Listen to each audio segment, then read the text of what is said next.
One. Okay, are we Hello? live? I'm waiting. I don't I know if it's live. I'm still waiting for it to be live at this end, Oh, but that doesn't mean it's not.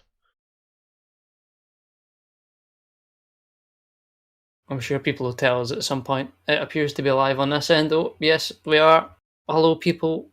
We are live. Awesome. Okay, so it is. We're not quite Starman and the Boomer this time. We are down a Starman. Yes, we are.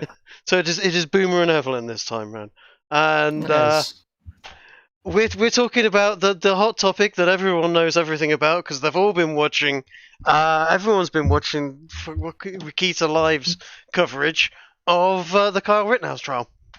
So of course they have. It is the thing to be doing. they considering it's a little tiny law company that does local law and a bit of YouTubing.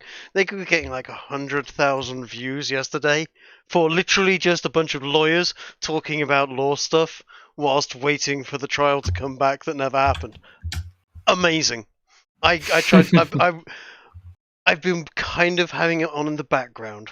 The last couple of days during the deliberation, pretty snoozeworthy. I've been playing games and talking to people and doing nonsense whilst it's been on. But the trial itself has been kind of fun.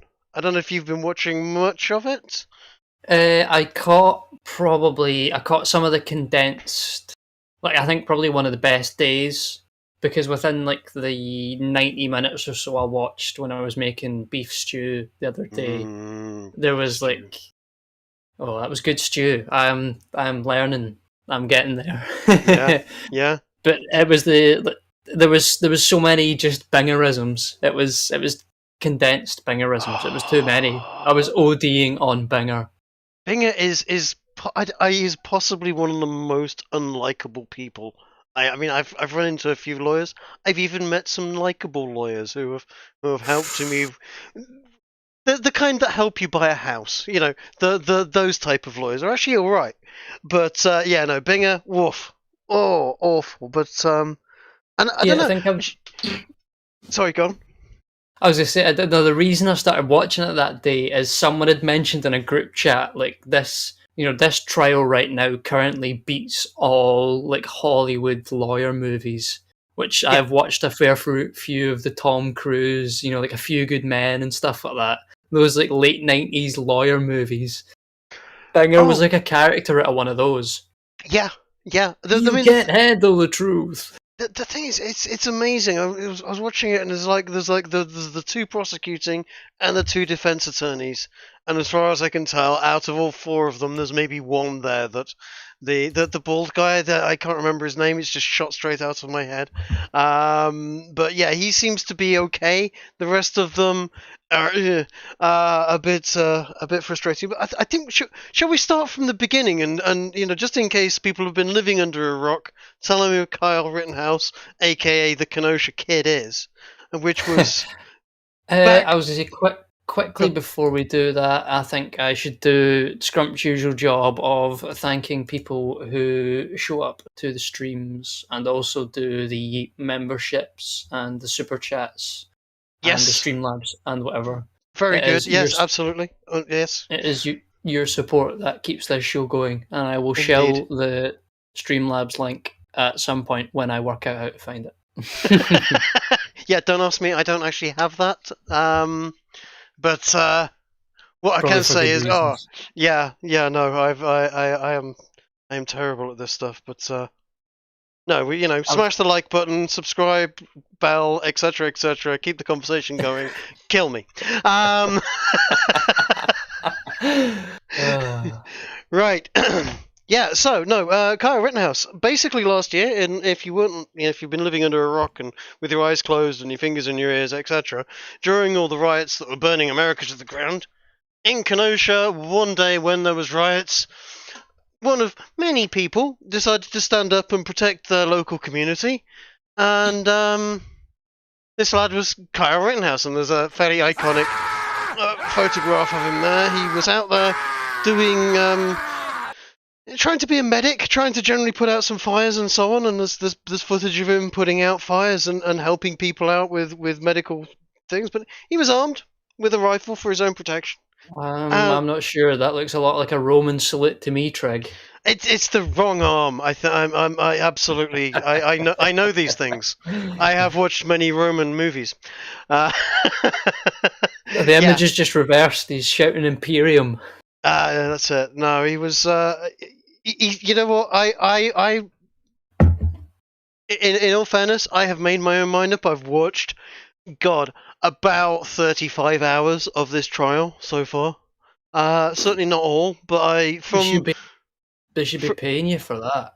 yeah, I know some of it was been a bit tedious, but from where Grosskreutz did his testimony, and basically went, yeah, no, he didn't point a rifle at me until I pointed my gun at him and tried to shoot him in the head. Then he blew my arm off.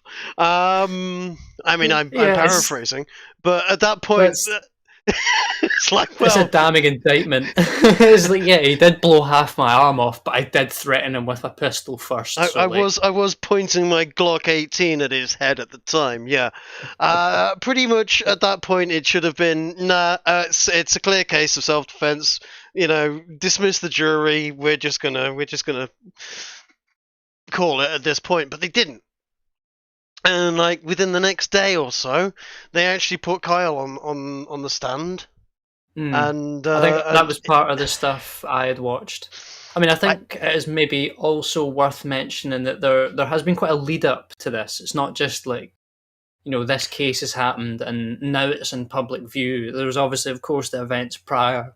Oh, but yeah. Kyle Rittenhouse has been used as, something akin to like a metaphorical type. That there's a Kyle Rittenhouse in every school in America, and if they view the wrong content online, they'll shoot anyone. Yeah, it's nonsense. As far as I can tell, from the day before that night that he was out, he was literally cleaning graffiti. He was going around.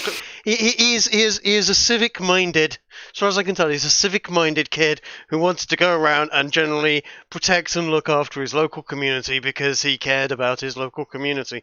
He's literally, I talk about local community and community building all the fucking time. This kid is, as far as I can tell, in many respects, the ideal of an awful lot of that. But he was also prepared to defend himself, and so come that night,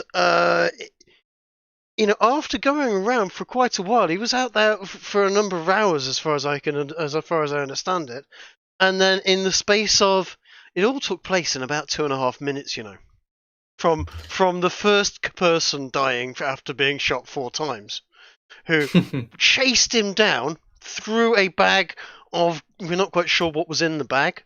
But it definitely wasn't an empty plastic bag because it had mass, it had momentum. He had something thrown at him. People said it might have been chemicals. I don't know. Nobody knows because, you know what, the police didn't capture that sort of evidence. He was chased down. The guy grabbed at the gun, and in 3/4 of a second, Kyle went bang, bang, bang, bang. 4 shots.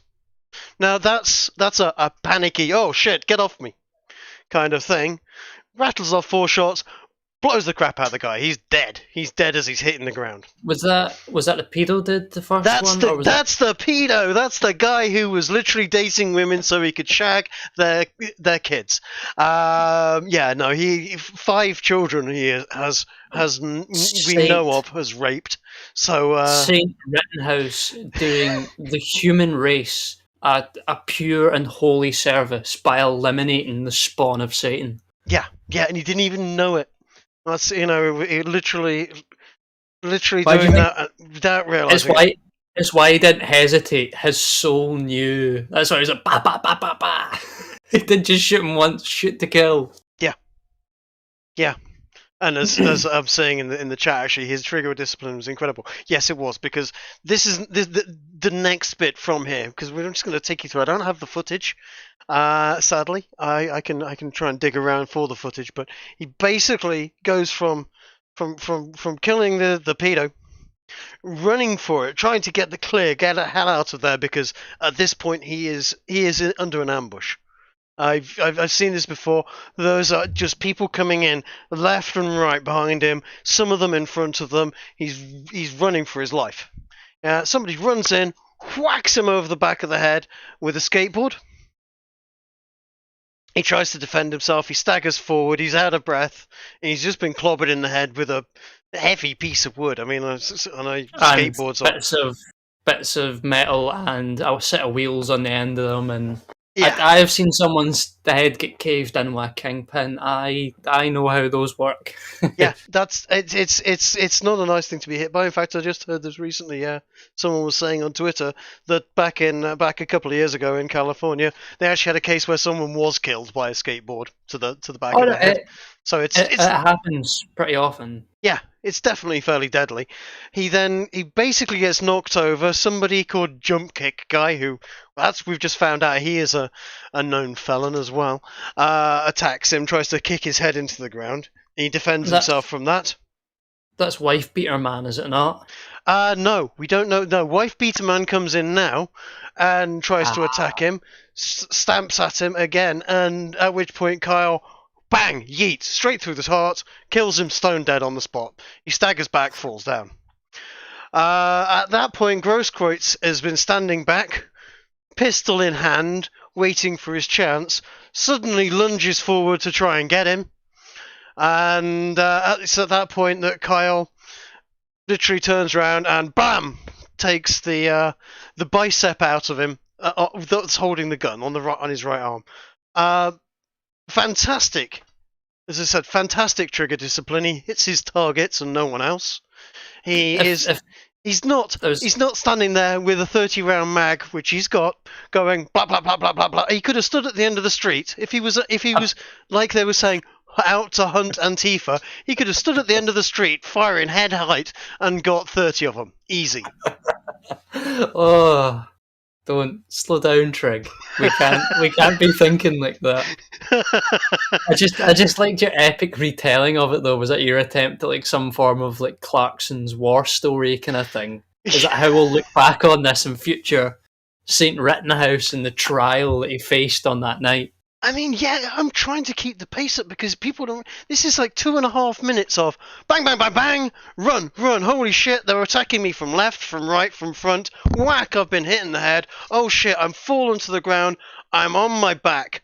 People are coming in on me left and right. Oh shit, someone's stamping on my head. Bang, you're down. Oh no, that guy's got a gun. Bang! And that's it. He's out. He's clear.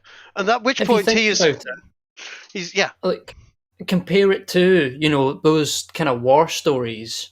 That is about the closest thing you could really associate this with. It is out and out combat, yes. Almost in an even more sort of anarchic and non-uniformed manner, because everyone's technically some form of they are their own mercenary in this context. Yeah. So the concept, 2.5 minutes is a lot of time for you to be in that mode. I mean, I think there was some statistic about a lot of the Victoria Cross winners, and more often than not, the actions they took were essentially instant. It was like snap, 5-10 second sort of actions that defined that whole sort of idea of heroism that we had for them. Sort of. I can tell you a lot about Victoria Cross winners, and I don't. I have my favourite, which happens to be one that Jeremy Clarkson told a story about, which is well worth watching. But no, the Victoria Cross is that. Oh my god, those guys! Wow. It's not quite that tier, but yes, you're right. Especially it's the closest kind of thing we think of it as, though. I mean, it is like being in the trenches, lying about your age, blowing, Jerry's head off. Whether or not that was a valid conquest or not, at least we can respect the individuals who sacrificed to do so. Bear in mind, though, this is a 17-year-old kid. Yeah, he is just he is a child. Yes, he's legally allowed to carry the rifle. That's been cleared up in court. They threw out all of those charges. He was there legally with a legal rifle, etc., etc. But he's a 17-year-old kid, and in the space of 2.5 minutes, has taken 2 lives and disarmed, shall we say, another. The And thing is, regardless of what they are, regardless of what those people did, this has got to be horrendously traumatic for this kid. I know there are pedos and abusers of people and communists and generally the worst people in the world, but nonetheless, this kid has got to have been going through some shit over this. I wouldn't like to have been taking lives at 17. That's horrifying. I military school really do never feel for worked the for kid. you, did it? Pardon? Military school never worked for you, did it? You were unbreakable. But We're not going into me, but yeah, no, I quite enjoyed being in a military school, but I have compassion for those that he's not trained, he's not a hardened, soldier. He's not someone says there, he's the GI Joe of our time. He's not. He's just a 17-year-old kid that went out to protect his local community. He's not been hardened and tempered into battle. He I has now. I mean, I would say that he did seem to be playing up not quite ignorance but naivety in the courtroom. If you get what I'm saying, it seems to me that there was probably a lot of discussions that if he was to appear and sort of, I think is testify the right word, yeah, to almost sort of cloud his knowledge to some extent, because when one of the Binger highlights talking about people going deer hunting with hollow points because of course you want to blow the buck in half. That's exactly what people want to do when they go hunting because they don't want to bring that back or anything. The fact that I he didn't, he had to. I could see him holding back a laugh. It was like he knew that that's obviously not to. But to then sit there and talk about the specifics of arms with the lawyers, how you lose, you don't want to have a conversation on his terms. And I yeah. think they would rather have him feign ignorance so that that couldn't happen. Thing is, Binger. Oh, I mean, the Binger is he's so unlikable. I every time I looked at him, it was like, here is a 30, maybe 40-year-old bloke with the hairstyle of a teenager, and there's just something about him. The first time I saw him talking, I was sat there going, if I were at the same school as him, even if I was in the same law firm as him, I would want to give this guy an atomic wedgie. I would want to lift him up by his pants and hang him off a tree with him. He just You has would that throw effect on me. a firecracker in the toilet beside his when he was taking a shit. Every day until he started having to go home to crap. Yes.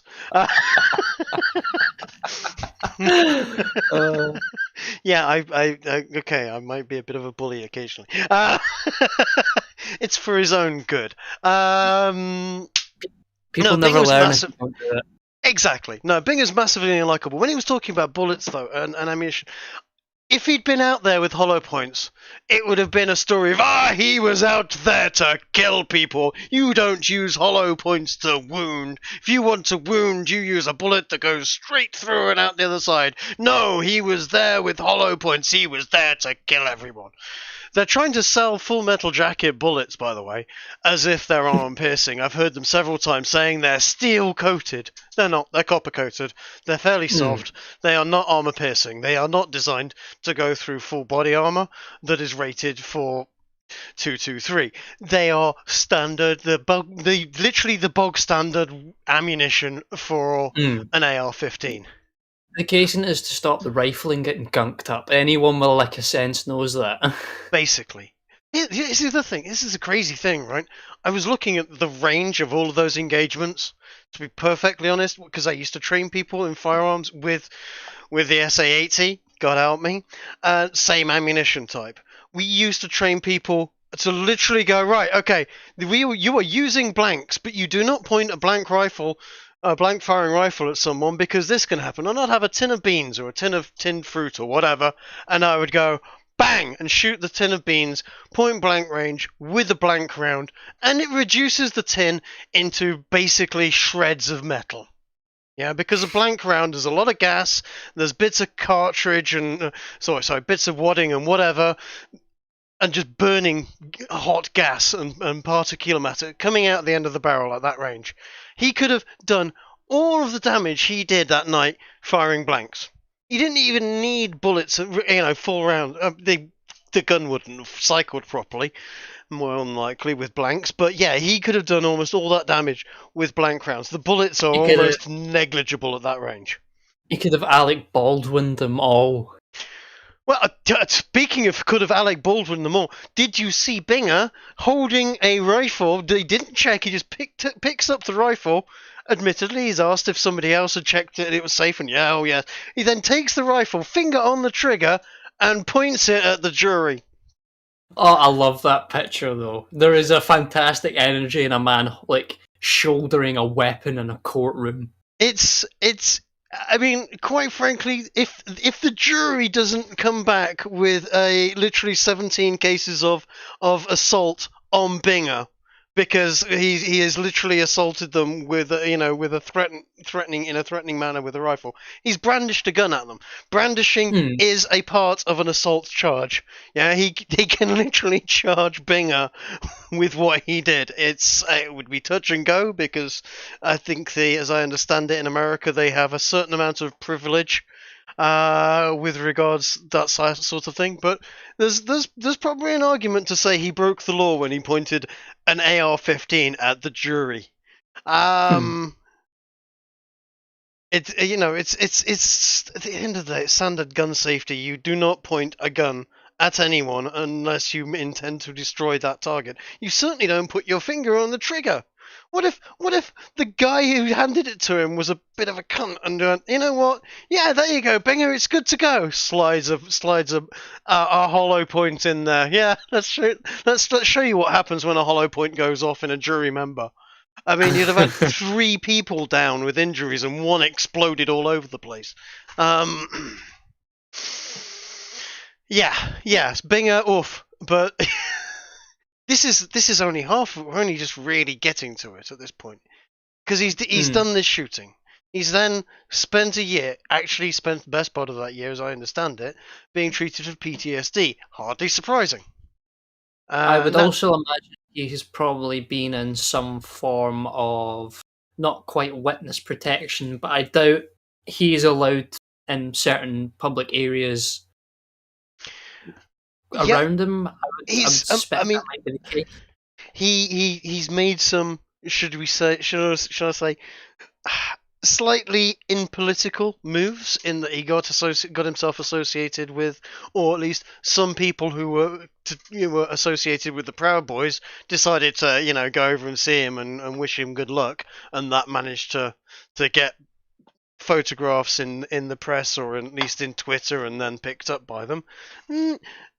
Not the best move politically, because much as you might like or dislike the Proud Boys, there's a certain political leaning and towards them, or against them, should I say, by the mainstream media. And the moment you associate with them, that's it. You're a white nationalist, evil, racist, psychopathic, hunter of black people in your spare time, or something nonsensical. He should have at least 2 or 3 of those. Yeah, yeah, and so maybe not the best move, but again, 17-year-old kid. I remember being 17. I was a dumbass. I'm sure he's a bit of a dumbass too. Everybody is. But he then gets to trial. We have all of this nonsense, and then we start seeing the prosecution. I mean, did you see the prosecution? It's only just come out. The prosecution are literally doctoring evidence, handing partial evidence over to the defense in terms of video footage and so on. And so, oh no, we gave you exactly the same evidence that we've got, even though yours is 16 times less resolution than ours, got a different file name, and is in a different, aspect ratio. I mean, well, I think that there was also one of the ones that I had caught. I think they were told prior to during pre-trial sort of deliberations that they could not bring the character of Rittenhouse into account because the judge felt that in no way was the shall we say whatever happened that evening, be they self-defense or not, in the eyes of the judge, he at least didn't feel that they were motivated killings, and that Yeah. therefore the character of Rittenhouse is not. It makes no measure on the outcome of the trial, or it shouldn't do. No. And I then mean, at some point in the middle of one of the prosecution's cross examinations of him, they just start demanding he answer all these aspects about how he felt on the night. What were his intentions of going out with a weapon, and all these sort of questions. And I think that we've got the laser eyes images of the judge somewhere. It's just that clip of him telling him, like, you cannot do this. You were told that all evidence towards his character would be admissed in pre-trial, and you're trying to bring it up. And that's not how it works, because it's basic law, which he just shouts and points at him. oh, I know the judge. The judge must have ripped Binger a new one on 4 or 5 occasions, and sometimes even over sort of like, oh, you didn't speak until now. I was like, yes, he's taken the Fifth Amendment. That's a constitutional right. You can't use that as a as a character assassination, and bam, off go the jury. The jury have to go and sit there in a room with fingers in their ears whilst the judge rips Binger a new one. So many times. It's been an extremely dishonest set of evidence by the prosecution. And with what you were saying, actually, you know what? There's a great image here. Hold on, here we go.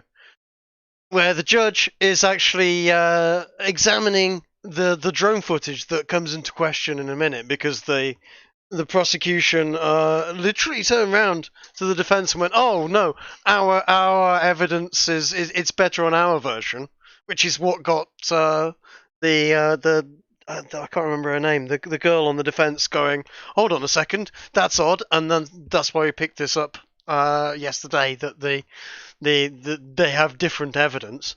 Is the judge is sat there watching the drone footage, and standing right behind him, leaning over a chair, cool as a cucumber, is the suspected murderer Kyle Rittenhouse. What judge in his right mind has the suspected murderer of in a trial stood behind him whilst he's got his back to him? No handcuffs, no nothing. He's not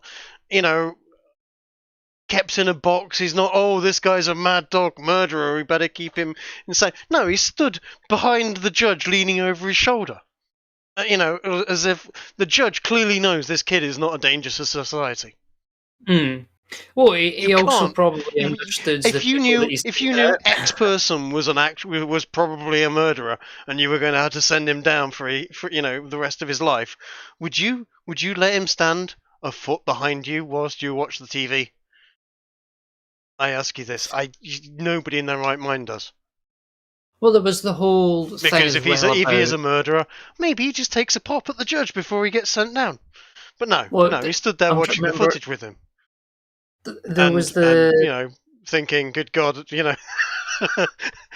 my adult life rests on whether or not these boomers understand how to use a 4K TV. Is about accurate. Because I was going to say that this is the other thing: is the judge and the lawyers, by the sounds of it, none of them seem to understand a damn thing about video editing, video footage, scaling up, AI upscaling, AI downscaling, etc. The nonsense I have heard, even from the experts. I mean, the expert that they brought in was basically, oh yes, I use Adobe Premiere, and I know it doesn't fill it in these pixels, it just adds pixels and changes the color, but it's not adding any extra data. Well, yes, I mean, certainly the files are bigger, and certainly there's more pixels, but that's not adding any. It was. I've seen nothing but nonsense from this. Hmm. And the FBI is infiltrated by the CCP. Baby. Yeah, no, it's been nightmarish.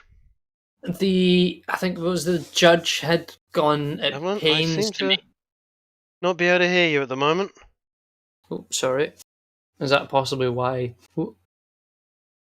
Okay, no, I can't. Evelyn, I can't hear you. I don't know if it's me that you can't hear us.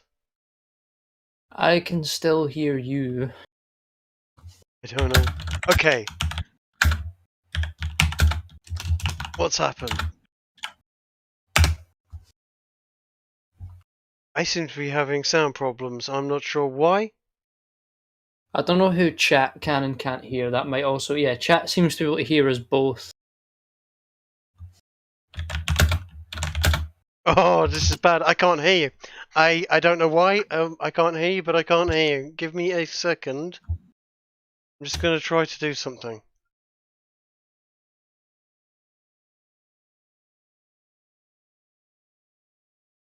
Anyway, what I was going to bring up was the fact that the judge had made pains to make sure that the people who Kyle had shot at were not to be named as victims, which I thought was a No. very strong showing from the No, off. I can't hear you. Okay, I'm going to ask.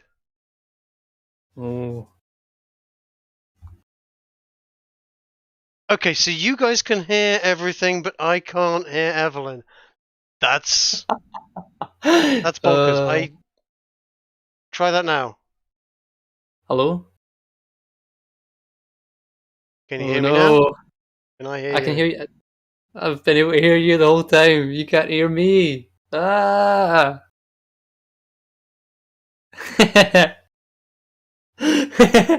Yes, indeed. The irony of this meme being on the screen and Trig are whinging about boomerisms is not lost on me. I'd imagine it will not be lost on him too when he realises this.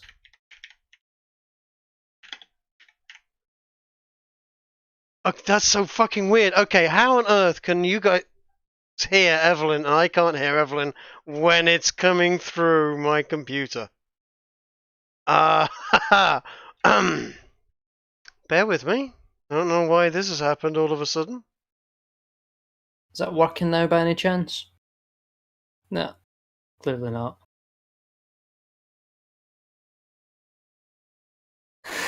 Yes, let's talk about Carlisle. Ooh.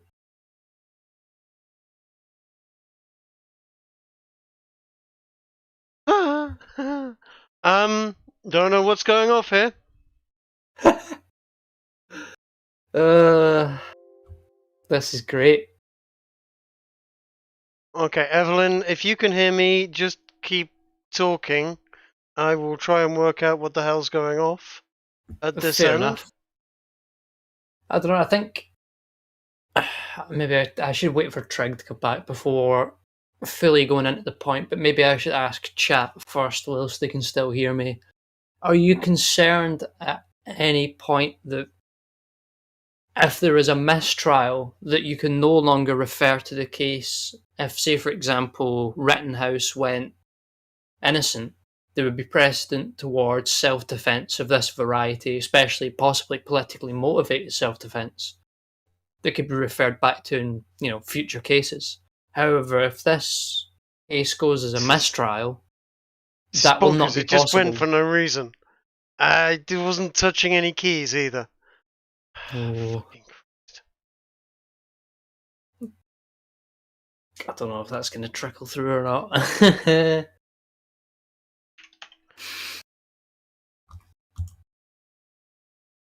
Oh, the whole thing's shit the bed. Ah. See, I don't know. I don't know if a retrial is what you want. I don't. I don't think you want a mistrial or a retrial. You either want Rittenhouse to go innocent, What the hell is going on? or you're willing to arm yourself. Because this, if it doesn't go that way, will be used in the same way it is used in the UK time and time again, where we essentially don't really have the right to defend ourselves on our own property anymore. I mean, I think I had grabbed an example from Twitter where I think there was a case of even people being charged for destroying the example from Twitter where I think there was a case of even people being charged for destroying.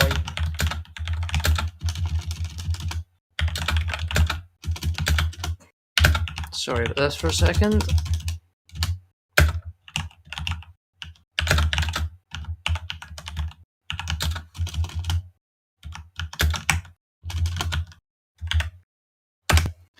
God, I would put the technical difficulties image up, but Trig is handling the slides this evening.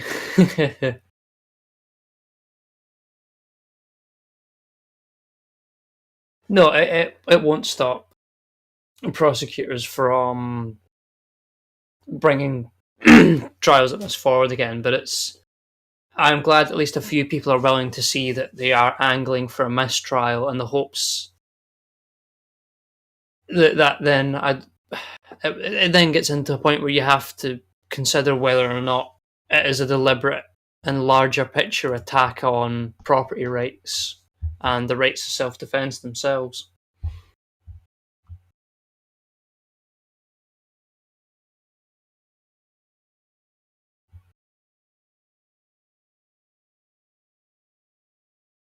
Hmm.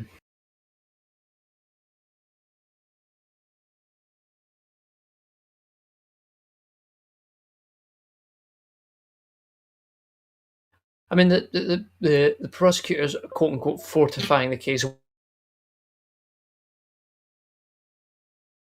Jury deliberations talking about, that Binger guy seems a bit weird. He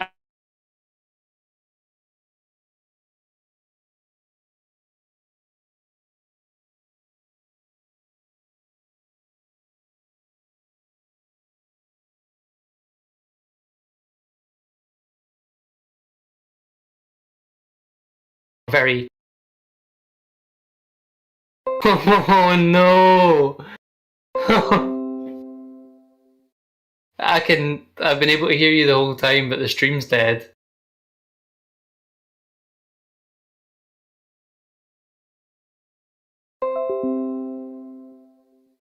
Oh, I don't know. Let's see if chat can catch up.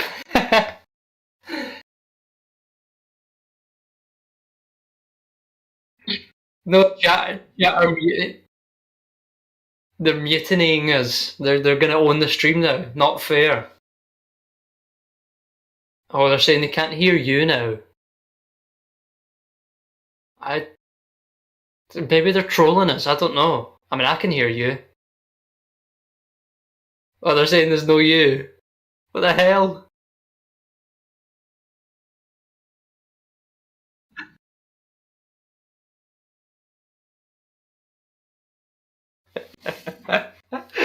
Oh, this is brilliant. We should do, we should do this every week. We'll just have a different, weird technical issue happen, and then we'll just, instead of talking about the subject matter, we'll just watch the stream fall apart and watch chat, enjoy it. I think you can hear me now. Can you hear me now? I've done nothing with Trig. Trig's done Trig. I don't know why it did it. Oh, oh, it's fixed. We're in, lads. Yeah, okay. No idea what the fuck happened there, but I had to basically had to reboot my headphones. For some reason, I just suddenly went deaf. I couldn't hear a damn thing. Apparently you could hear me, but yeah. Okay, that sort of fixed things, I guess, a bit. No idea what the hell happened there. The question is now, is there an echo for Evelyn? Yes. There is. I thought there might be. Give me a second, I can fix that.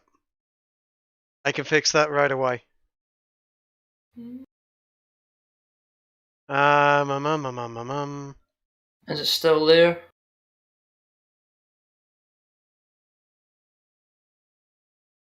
Okay, that should be back.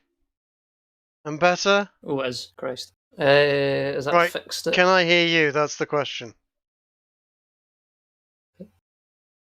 I don't know, can you?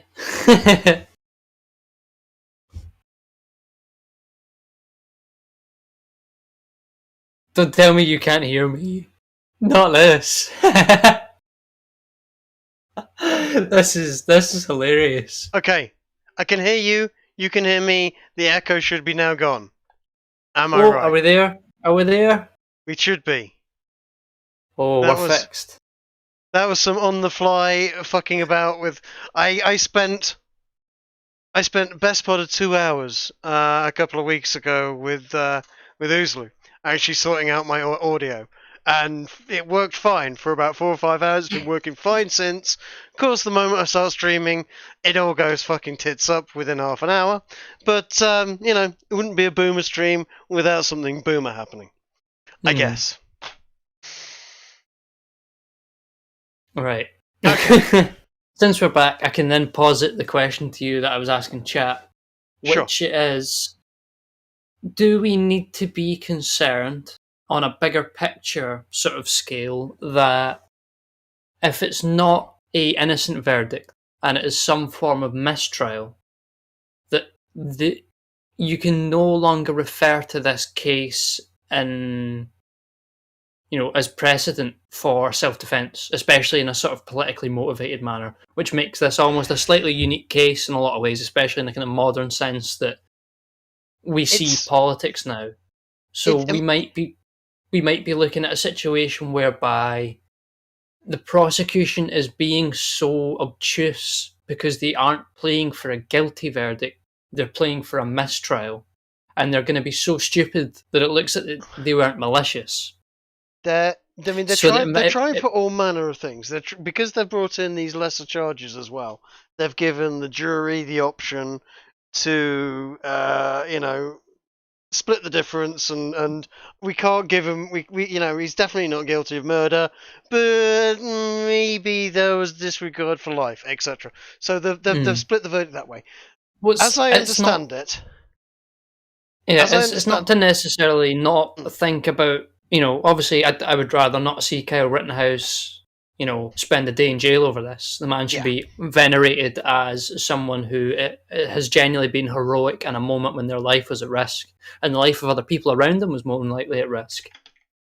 However, even if he goes free on a mistrial, this case you cannot refer back to, even though it is right and honest self-defense in the eyes of every sensible person in the land.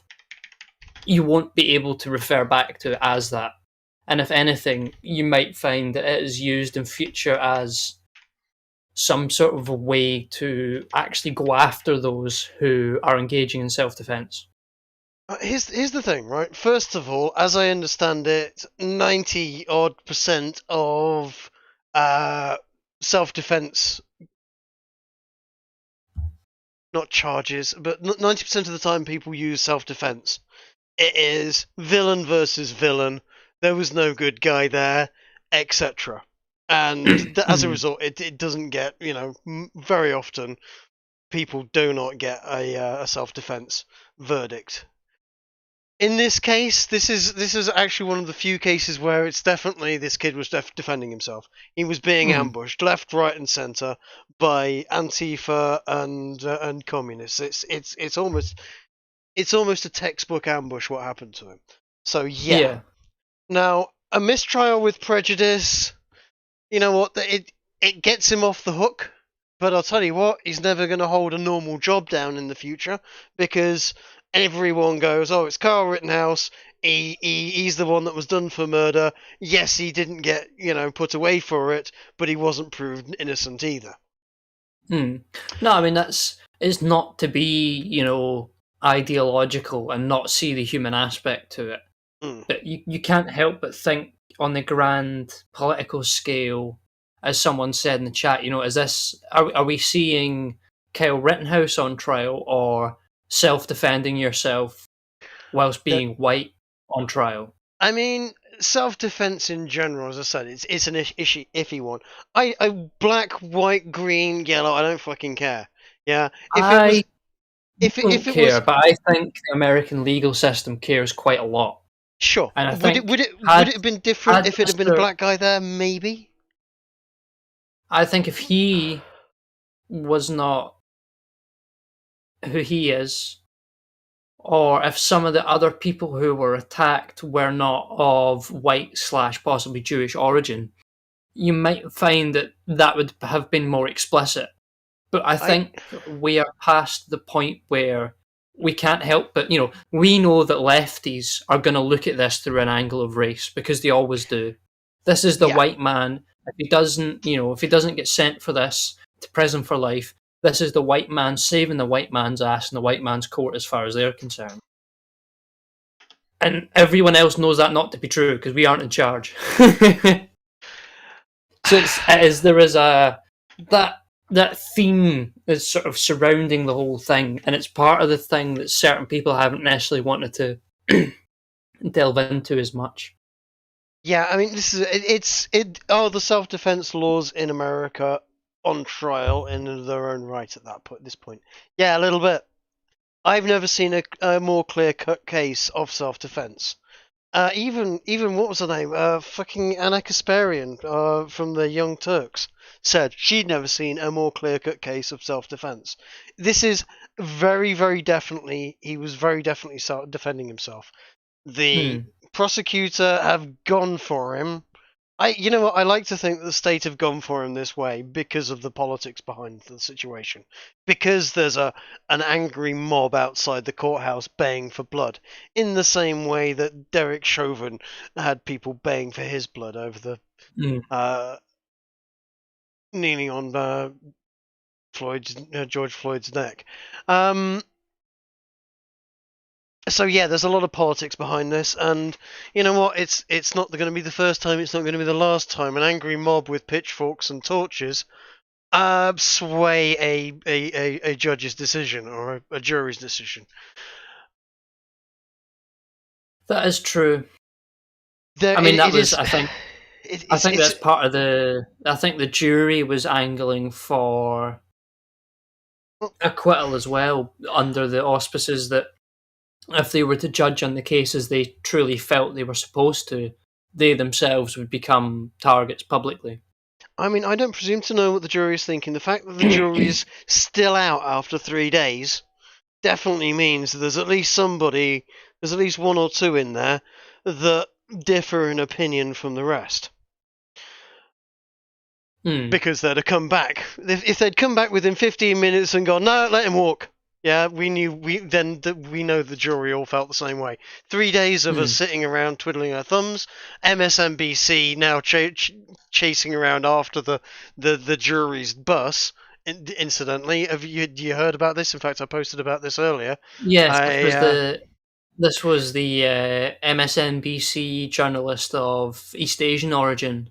That's right. Irene Bayon apparently had sent somebody after the bus to follow the jury bus. Now, there's very few reasons why you would follow the jury's bus.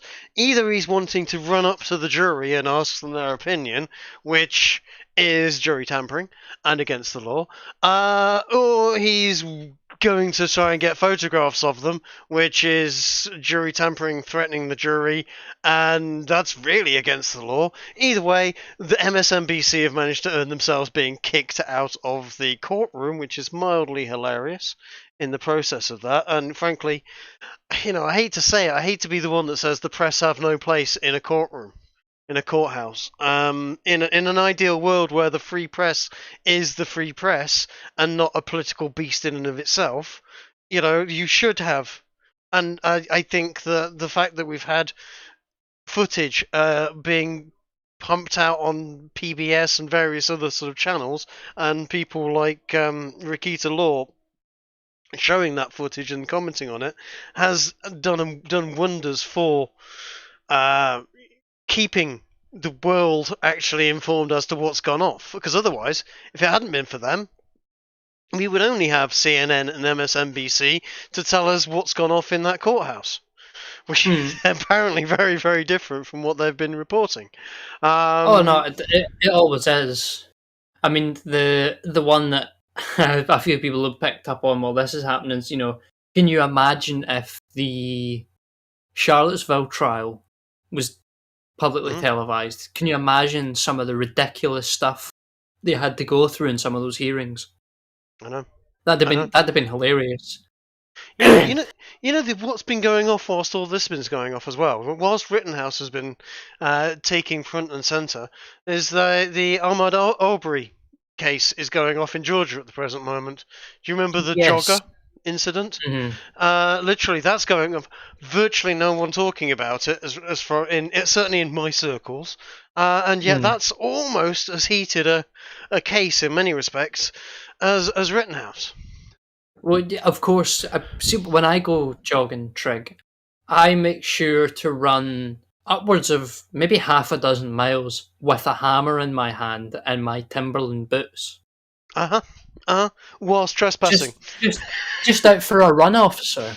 Yeah, That's I always have my running hammer. and then when someone stops you and points a shotgun at you, of course you grab the shotgun and try and take it off their hands. I mean, that was a ridiculous one. That you know what? It's always tragic when someone loses their life. It's lessened by the fact that that person was clearly bringing down the average IQ of the world. and that was suicide by Boomer.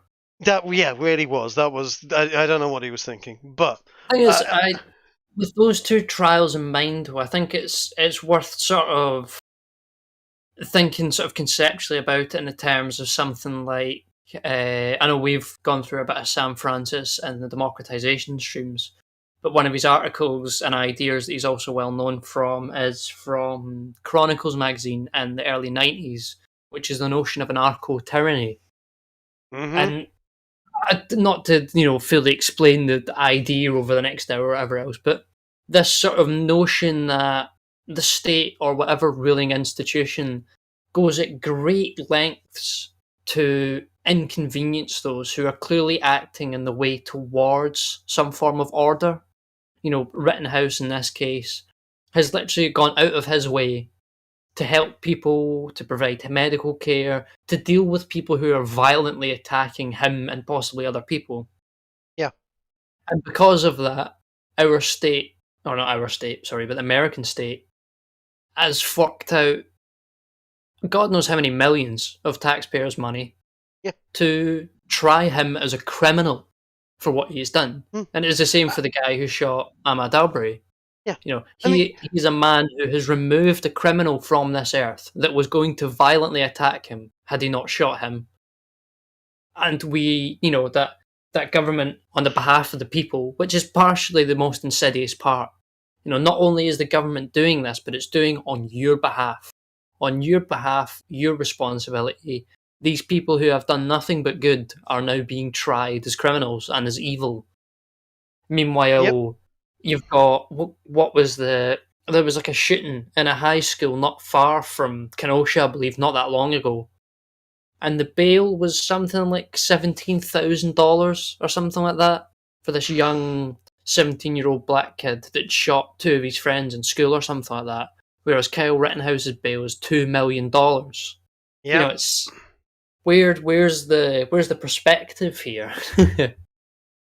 Well, there isn't any. There's. I mean, to say that America has become a weird, overly politicized police state is to point out the bleeding obvious, and it's been that way since at least 2001.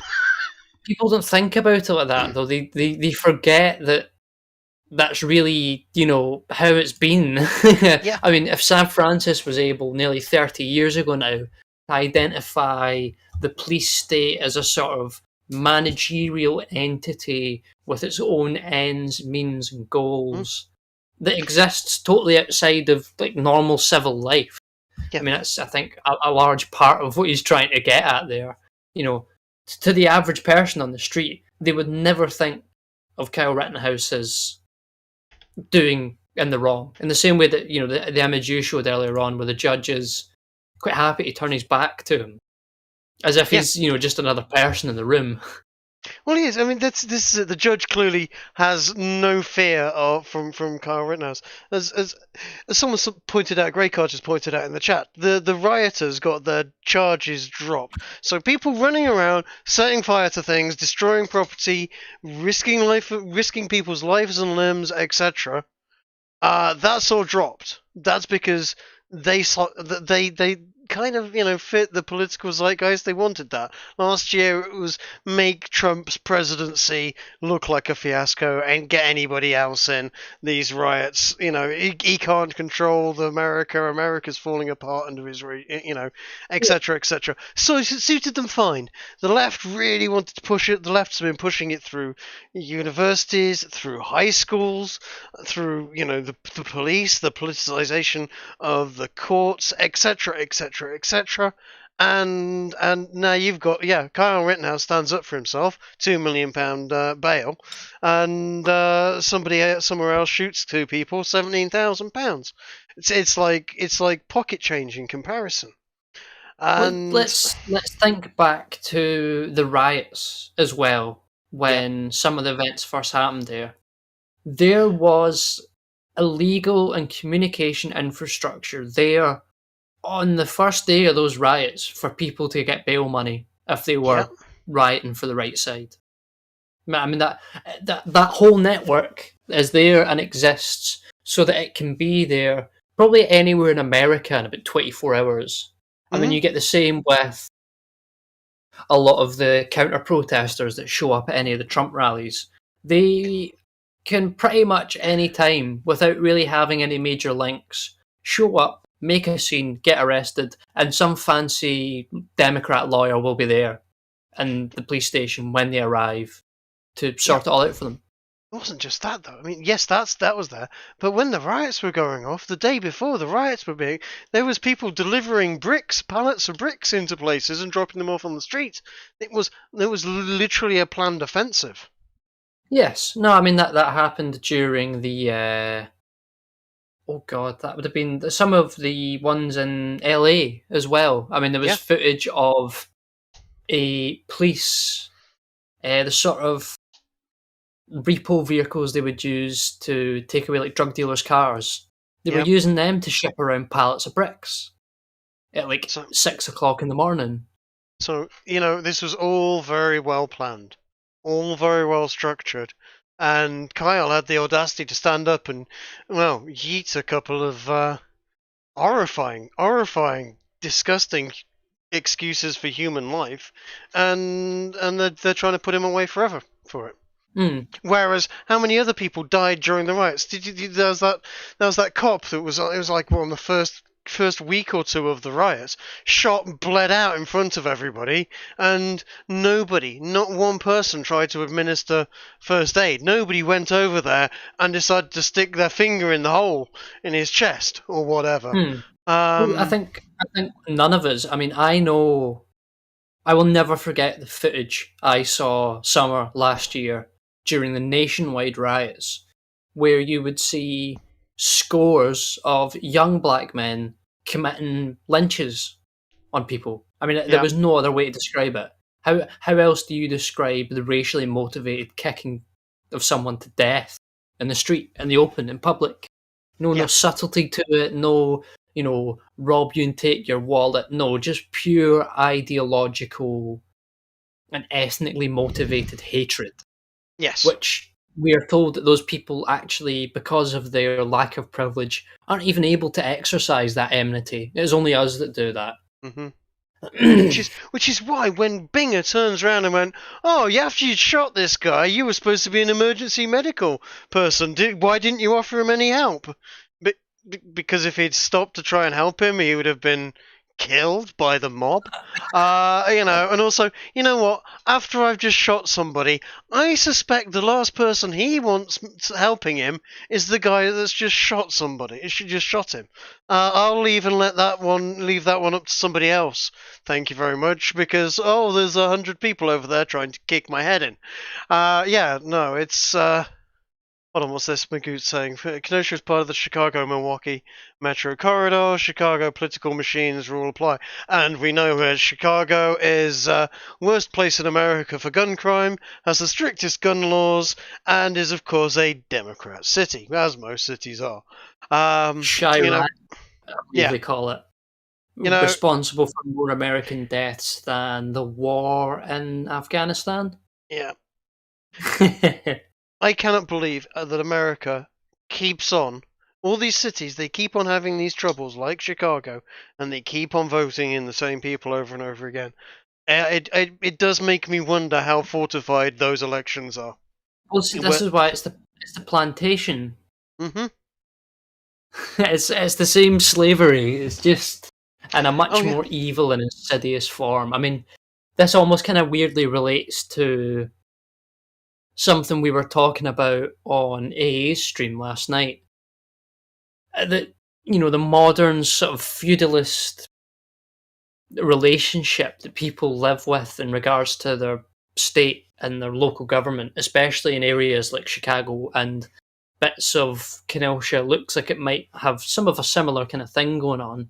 Yeah. These people live physically as serfs, but mentally they have to deal with the anxiety of supposedly being free.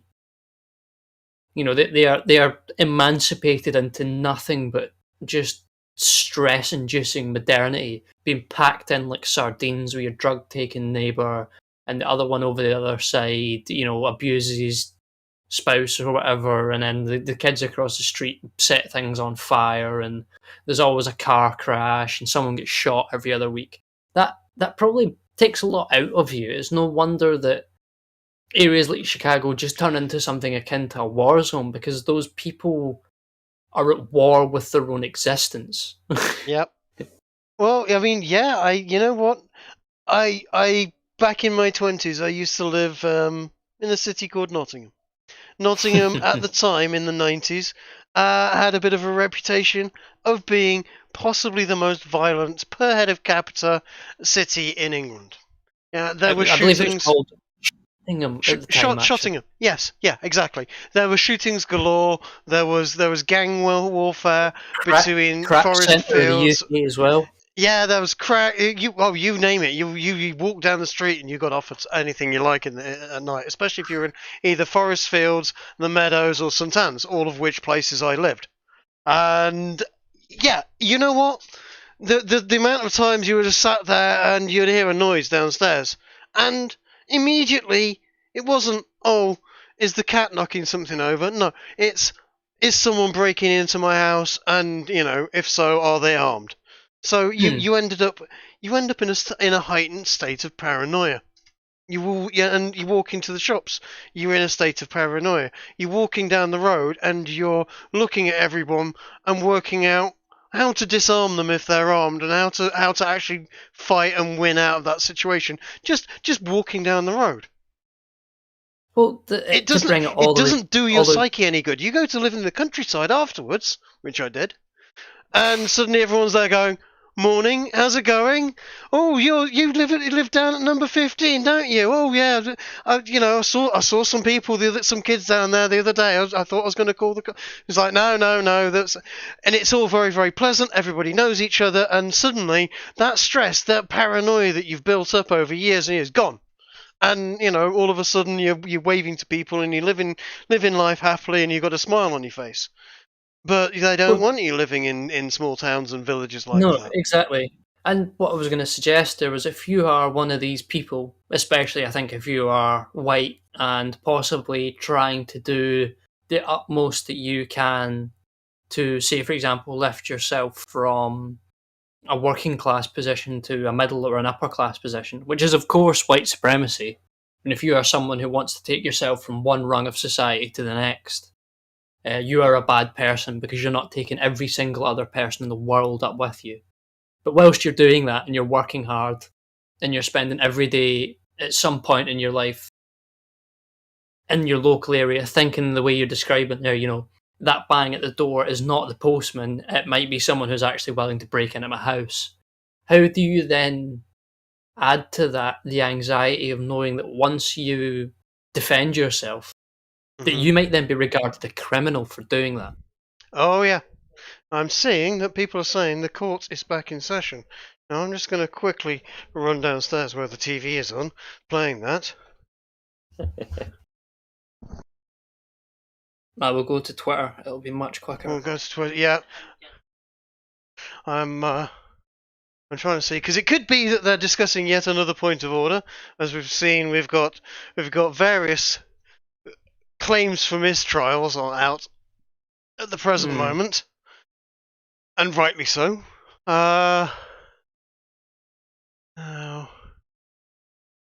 can I? Yeah, I'm not seeing too much just yet.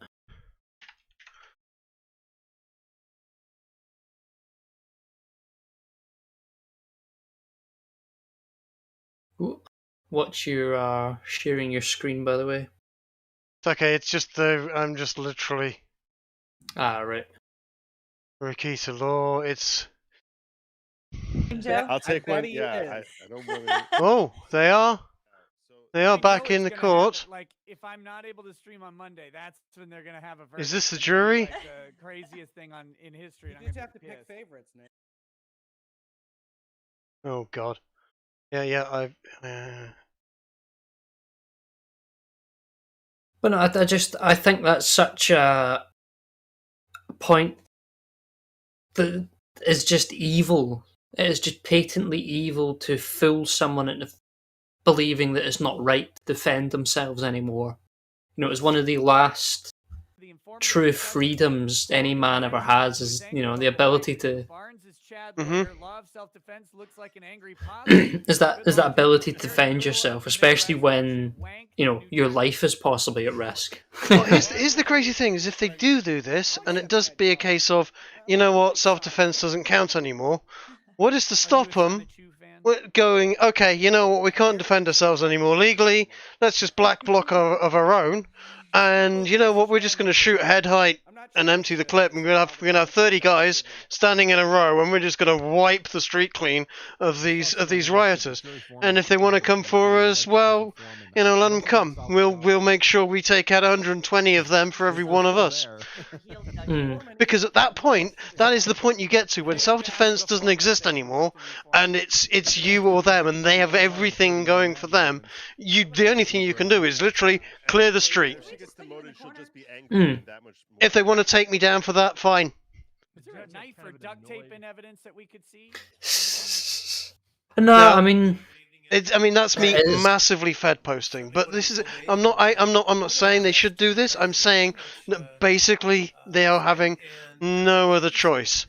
If self-defense is off the table, you can't defend yourself, you can't defend your property from a marauding mob, then, you know, if someone breaks into your house, you have a large bucket in your back garden that you drop them into. You can't afford to use the police anymore. No, I mean, This is as much as it sounds bed posty, there are probably people in and around that courtroom having a similar conversations about what the ramifications of this might be in the long run. Yeah. I mean, it was the same with the... Oh God, I can't remember the name now. Who are the ones in Florida with the big house? And he came out with a AR-15 that wasn't even loaded. Oh, he came out with literally I just want a grill meme. Yes. Got plugged into him. Yes, and they took the rifle off him. I can't remember his name at the top of my head, but yes, I do remember him. And they But they tried just to a almost boomer set a defending his. precedent with that. Yeah. You know, almost entirely against the concept of castle doctrine being legitimate, which is essentially an admittance from the state that you no longer have the right to your own property. McCloskey, thank you. Yes, Mr. Smith. Yes, you're right. That one who wants the instructions is Ken McCloskey. crazy. No, and they you know what, they were right to defend themselves. And they weren't from Florida, wherever it was. Yeah, it was a case of huge numbers of people just marched onto their land, onto their property.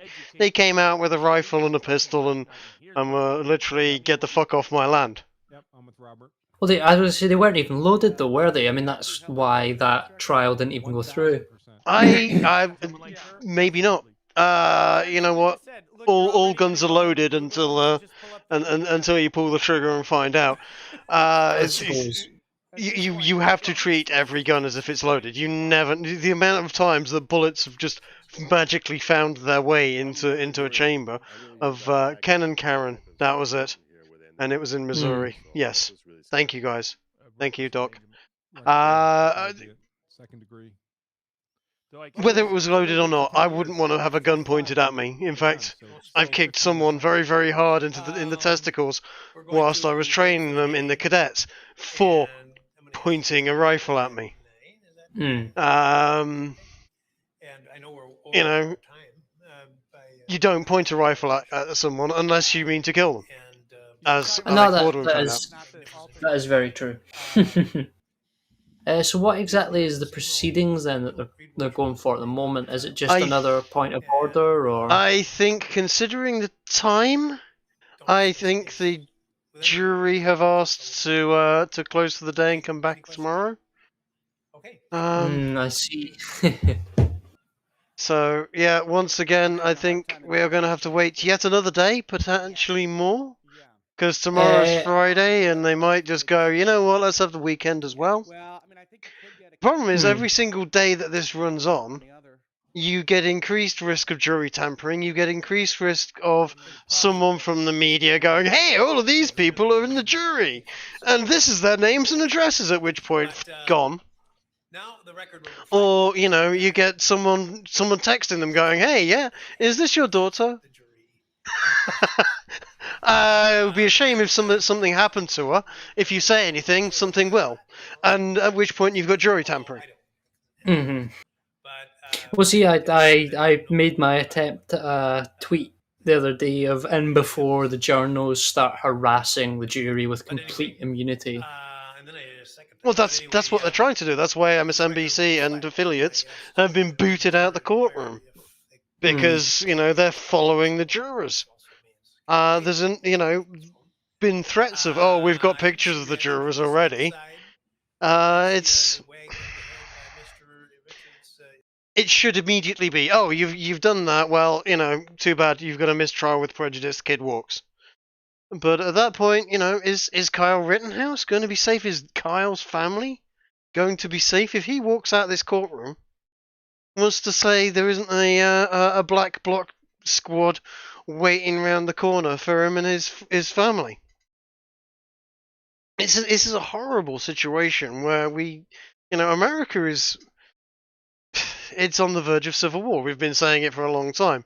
And the moment anything goes against what they, the left, etc. want, suddenly there's a gang of thugs waiting to do horrifying things.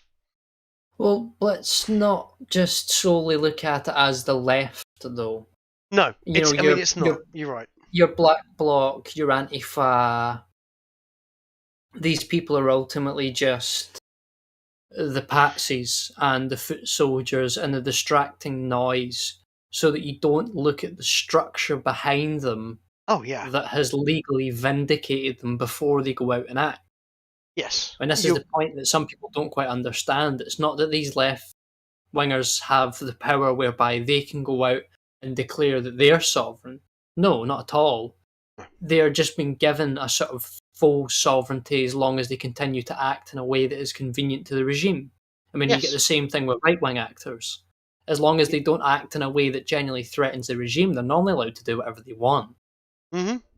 And you know what? You are absolutely correct, because this all leads up to you no longer own your own property. This all leads up to, what happens in, 9 years' time when the Great Reset is upon us, etc. It's all setting up for that. I was watching V for Vendetta the other day. So was I, but shall we nix the screen share, seeing as how I think you know what? They've gone. Yes.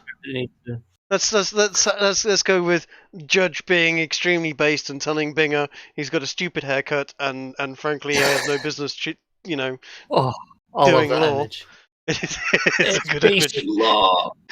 No, I watched V for Vendetta the other week with Jess as well, and it's like the ridiculous thing in V for Vendetta is not the dystopian state. It is actually that someone would go out of their way to engage in a meaningful resistance against that dystopian state. For me it's the great line in it, whereas they're going, who is responsible? Certainly there are those that are more responsible than others, but to be honest, all we need do is look in the mirror. We all did it. We all voted to be safe. I And- don't know if that's necessarily true, though. I mean, No- a large part of what we have described during the democratization series is that it wasn't solely the fault of the people in the 30s and 40s that we are where we are now. No. I mean, had they all stood up and had a violent revolution and not gone into World War II, different story. Yeah. However, they didn't go out and choose the bad candidate when they voted. They got fooled into voting for the first place. And once you get fooled into voting, there is no choice you can make outside of what the system wants to offer you. So Very true. That notion that it's just our fault isn't quite true, because we have been for generations and generations now deliberately and consciously misled by people who said they were going to help us. Yep. But there is a degree of, at any point, any one of us could have gone, no more. Oh yeah, I did that a But- while ago. But I was going to say, we've all done that. And that's why we ended up, doing YouTube channels. Going, I'm sick of this shit. Look, people, look how obvious it is when you actually take a step back and look at it. And people go, oh yes, that's absolutely right. I too feel the same way. And you end up with, a couple of thousand people agreeing with you over the space of 2 or 3 continents. And unfortunately, that's the state of it. There never will be that critical mass because the system is so. Well, the It has moment so you many- start looking like you're going to get to critical mass, that's it. Your YouTube channel's gone. Your Twitter channel's gone. You're unpersoned and Before you even get there, as soon as you start some form of explicitly right-wing social organisation that has no intentions explicitly of doing violence or anything like that, maybe even you might go to the extent of disavowing certain types of violence, someone will eventually show up in your group that no one there happens to know, and they will have lots of questions, and then they will tell you all the things that they want to do. And some of the times it might sound quite enticing, but ultimately these people are state actors, and they're there to keep an eye on you, essentially. I mean, that is how it has worked with... I mean, if you want to talk about right-wing terrorism, say, for example, in the UK, you've got the UDA, the UDL, the UVF, all these, Irish unionist groups, and every single one of them is filled to the brim with police. Yep. Because they're keeping an eye on them.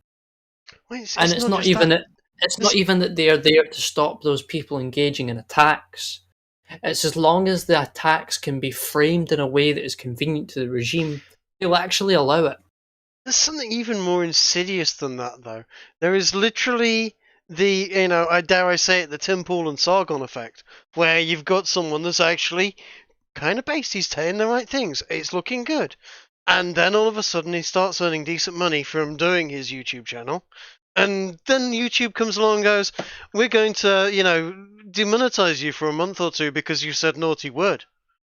And then all of a sudden, over the space of 6 months, a year, 2 years, however long it is, the naughty word doesn't get said anymore. You know what, I'm just going to tone back the way I phrase that because I don't want to get demonetized. And suddenly,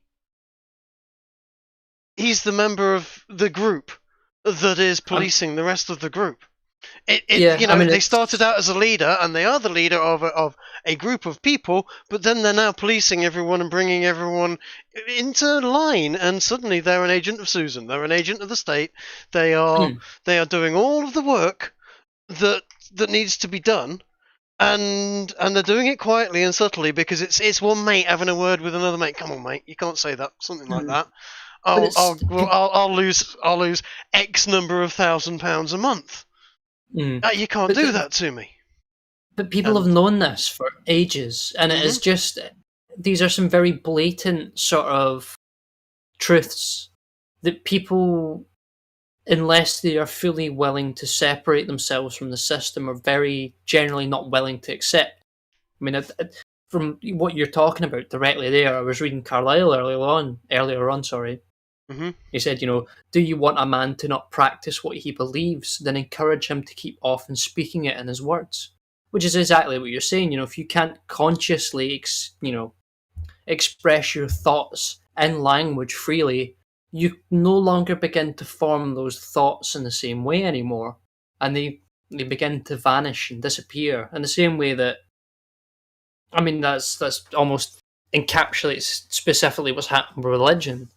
You have not been allowed to be positively and forwardly Christian in your ethic or lifestyle, or maybe even the way that you might choose to discriminate. And because of that, the argumentation and the reasons why you don't let random trannies teach your kids in school because they generally are bad people, that no longer is legitimized by the narrative of something like a Christian canon. Yeah. It instead becomes a position that you can't hold anymore because that what are we type in of the thought space is of placed. in the space of 400-500 years? We've gone from popes being right, we're going on a crusade, lads. Pass me my armor and my sword, to let me wash the feet of these Muslim invaders. I don't know. Before we go too into the depths of everything else, shall we try and come back round and sort of sum off anything else about the trial? Yeah, you Or know just what? Yes, I mean we have a number of cases of mistrial with prejudice. We've got a claim of mistrial in general. Whether or not the state wants a mistrial, they've certainly pushed in that direction accidentally with their poor behaviour. But we're going to be at day 4 with the jury deliberating this. Clearly, there is a split decision amongst those jurors. Why? Who can tell? Whether or not the evidence was compelling for almost all but not some, I don't know. Whether or not someone has looked out the window and gone, dear God, that's a lot of people that are angry about this. I'm not sure I want the responsibility of giving this verdict. Maybe I'll just, because let's face it, if you drag your feet long enough, the judge might just go, it's a mistrial. The judge doesn't want to make a mistrial for exactly the same reasons. He's been, sadly, reading the comments of his own YouTube videos, essentially. You can see it. He's been concerned about the politics. He's been very concerned about the way the media have been involved in this. It's a mess. Kyle should, and in my opinion, must be acquitted on all counts. He was there legally with a gun. Innocent. Absolutely. He is absolutely not guilty. He is absolutely innocent of the charges. He was there legally with a gun. Yes. Whether or not he should or shouldn't be, and I'll tell you what, if I had a 17-year-old kid and he was there going, you know what, Dad, I'm going to go down to those riots that are happening in 30 miles away, and I'm going to take Joe's rifle with me, and we're going to see if we can patch some people up, I would be, going, are you fucking mental? No, you're not. You get inside. I wouldn't have let my kid go down there. Yeah, as far as parenting is concerned, nah. But at the same time, I understand why he was there. I applaud him for having the testicular fortitude to be out there and do what he was doing. And yeah, he was being ambushed and attacked, and he has absolutely every right to defend himself. One point I considered, I don't know if the defense ever brought it up or not. How many hours was he walking around, with that rifle before he had shot anyone? How long was he walking around with that weapon not holstered, but on the sling? Shouldered, yeah, or whatever. Yes, you know what? I don't know the answer to that. Let's see if we can find out. Because that seems to me like an important point. If it was a case of the fact that he's walking around with that rifle for hours and hours, helping people and doing all sorts, and then that happens, that's surely an indication there that there was never a motivation to be the aggressor. Because if you were really someone who was going to go out and do that, you think you're going to stand there with a rifle for hours and hours and hours, and then wait, and then do it. Okay, let's have a look here. It happened at 11:49, somewhere between 11:49 and 11:59 on August 25th, according to Wikipedia. So whatever. So he was out there. It was basically, let's call it midnight, and he was out there all night. So he was basically wandering around all night. Let's call it 6 hours and be kind. Maybe somewhere between 4 or 5 hours at least before it happened. So yeah, he would have been tired. He would have been thirsty. He would have seen some shit. He would have definitely been on edge. Poor kid. Quite frankly, and fair play to him. You march around with a rifle all night. I've done this. I was in the cadets and various other things, and yeah, I've. It's a heavy lump of steel. At some point, it turns from this is a nice rifle and I'm carrying it to suddenly I'm carrying a lot of crap on my shoulders and my hands hurt. Can I go back to the mess, please, and grab a cup of coffee? And you know what? All of a sudden, all fucking hell let loose on this kid, and suddenly his life was in danger. Very, very definitely in danger from an angry little pedo that got shot 4 times. Rosenbaum. Have you seen him? He's about 5'4". Right, yes. Angry little piece of yeah. And then, onwards, running for cover, then, Huber attacks him and he shoots him, kills him. And then, seconds later, Grosskreutz is on top of him, leveling a pistol. I loved the way, by the way, the prosecution was trying to make out that a pistol, a 40 caliber Glock, is far less dangerous than an AR-15. When all you need to do is look at the stats on homicides and which homicides are done by what. It's almost all of it by pistols. Why? Because you can take a pistol out your pocket, shoot someone at point blank range and put it back in your pocket without anyone almost seeing what the fuck's happened. Rifle, big old piece of steel and plastic. You can see it at the other end of the street.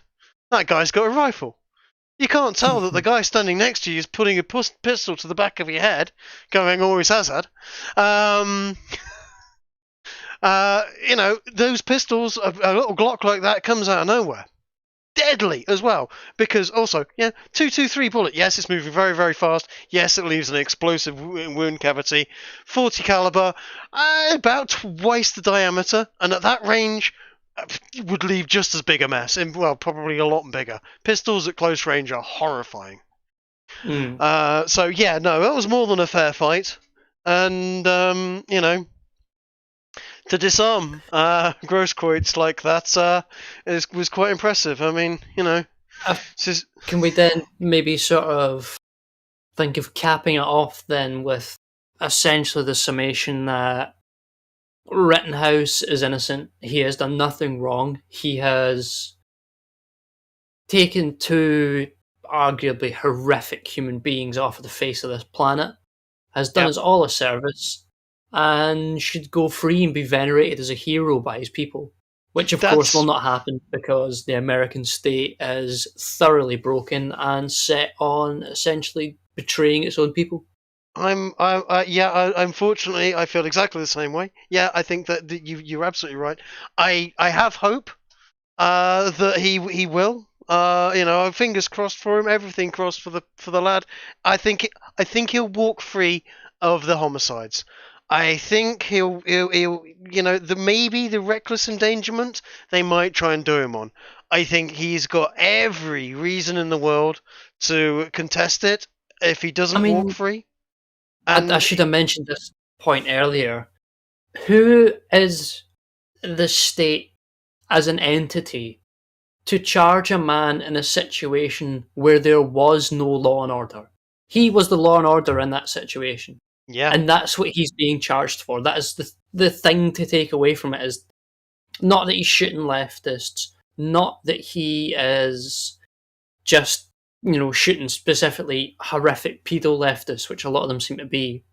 But he, in that situation, was the one sole arbiter of order, in the way that we have talked at length about the monopoly of violence. In that small region, that small area, in the way that he defended himself, he instituted the monopoly of violence, and he carried it out.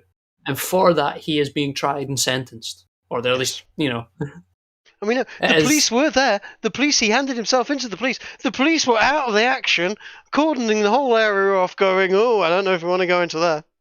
Literally standing back and letting all manner of shit happen. There was gunshots happening all that night. He wasn't the only one firing a weapon that night. And yes, as far as I can see, best case of self-defense I've ever seen. He should absolutely walk. And he should walk into a life of doing, talk shows and getting paid a lot of money for it, and then perhaps opening a combat training and self-defense course or whatever. Yeah, exactly. Because let's face it, no one's going to employ him at a Burger King. I think, providing he doesn't end up in jail, he's probably going to be all right. Oh yeah. He's going to be fine. For a start, he's going to be...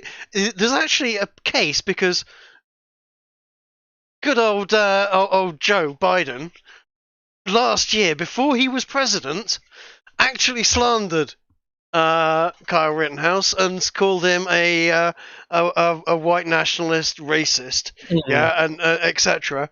during the run-up to the election. There's actually a case for suing the President of the United States for defamation of character. Now, if my understanding of the law is correct, if Joe Biden had said that whilst being president, he would have had immunity. But because he wasn't, because he was running for it at the time and not an actual president, I don't think he has immunity. There's potentially, I mean, it won't go anywhere. You can't, no, it's not going to happen. But it would be fucking funny to try it, wouldn't it? Right. Right. I suppose then we might want to close it off there. Let's call it here. It's an hour and a half. We've rabbited enough, I think. Yes. I think we will be back next week with something of some variety. I don't know if it'll be full length sort of things or something a bit more casual at this, but there should be something of some manner there. Well, I'm once again. Absolutely. I don't know what's happening with Scrump. I know he's been working flat out, and as a result, he's always a bit sort of tired. Now, hopefully, that's going to change, or he can spare some time, or whatever. But well, it's just if we're wanting to do some of the more full length stuff, I like to have a really nice, full length set of notes for those, and that requires a couple hours to sit down and do it, and it means at least two or three of us been able to sit and talk them through and write them out together, which was easy when Scrump was here because me and him would just sit in front of the computer and do it, but we can't do that now. Then you'd just send me like 2 days of reading list. Don't tell me that you didn't enjoy it though. Oh no, I've enjoyed. In fact, what I've just started. I haven't actually started it very much, but the Beast of Jekyll Island. Ooh. That'd be good. Did you see that? In fact, let me. Hold on. I'm gonna. Where did I put it? I'm sure I put it. Oh no! I was trying to close off the stream track. No, let me. What I'll do is I might throw it in. It's basically obviously about the creation of the Fed, and I've just started reading it, and I might throw it in chat or in a resources thing somewhere because it looks like it's kind of fun. Well, no, I think we'd mentioned that book before, possibly, but no. But I would say thank you to those who tuned in this evening and those who are members and donate and whatever else. I don't know if people want to respond either just now or possibly in the comments afterwards, but I'm considering maybe doing some form of stream on a Monday evening, possibly on maybe some aspect of a book or a chapter out of something, or maybe just some current issue that, I don't know, I feel I want to talk about. I don't know who would be on for that, or I don't know if Trig would want to join. I have other people I could probably ask as well. I think it would depend. I can't really what at the present moment. I wish I could. I can't at the moment because I'm doing It's a stupid D&D roleplay. It's supposed to be every Monday night. Ah. It keeps on not being. And in How fact, I'm going to late? be doing it tomorrow night. But How late is nonetheless, that on a Monday? we start at about 6 and it runs until sometimes 12. Because Right. Oofed. Fuck Yeah. that. I was thinking maybe something like 7 to 9, half 7 to half 9, something like that at most. Right, I don't know. I will deliberate on that more and see what people have to say. And once again, thank everyone for showing up this evening, and thank you, Trig, for having a conversation. Yeah, no, my pleasure. It's always fun. Always fun. See you all next time. Yeah, there you go. Take care. Right. There we go. I just bunged it in.